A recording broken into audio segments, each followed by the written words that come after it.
ես խոստովանեմ, ես եմ նույնիսկ սխալվել, կարծելով, որ փաստաթղթերի հրապարակումը կարող է ինչ-որ աժոտաժ առաջացնի, որտեղ ընդդիմության Չառաջացրեց։ Չէ, հասարակական աժոտաժի մասին ասում։ Թե չէ, թե ինքը հստակ հաշվարկել է, որ Լեռնային Ղարաբաղի խնդիրը այլևս հասարակության առաջնահերթությունների մեջ չի մտնում։ Այսինքն ժողովուրդը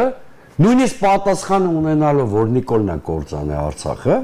այդ խնդրով այլևս չի հետաքրքրված։ Բայց եկեք անկեղծ խոսենք, իսկապես հանրության մեծ մասի մոտ այդպես իրավիճակ չի։